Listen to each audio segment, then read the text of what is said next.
Uma coisa eu acho que tem aqui perto da Gradual, primeiro? Uma coisa de pega lá.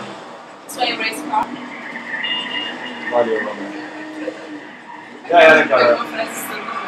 Deixa o Bruno matar aqui o sonho. Eita, tá fechando o cara muito bonito, cara. O cara bateu ali. Posso estar gravando aí, não?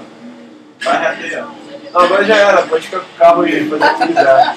Tá filmando? Bota pra correr também, quero correr, disputar com os caras. Corrida? Seu marido mandou. Essa é uma coisa aí. Ele sempre manda. Não tem que Eu subir filmei contínuo. ontem também o Danilo e o Assis.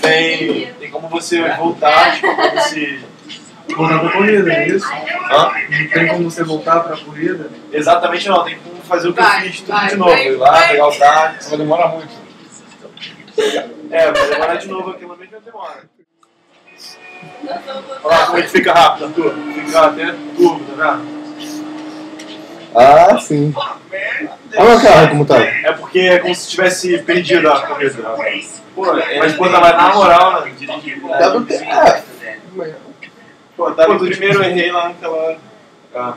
Esse cara parece que é até aquele filme do Adrenalina.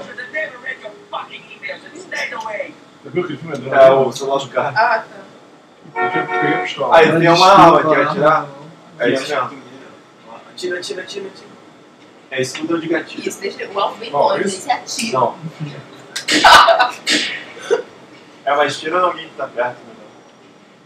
Pera, Não, tem imagem corre, essa lá corre. inteira. Eu tô É, fica batendo verde assim. então assim, então, igual Antônio. a Ah, Kelly. desculpa. É verdade? Não acredito que você comparou com um personagem de novela. Aí, pega aquele, Não, aquele aquela bandido. Pode matar É aquele da bandido. novela? É que eu só vi uma vez. É o último estágio da cultura solteirona, né? Eu já, há muito tempo. Vou morrer na outra Vou vez. dar um bico nele. É. Gabriel, pode parar? Chuta o saco dele, vai.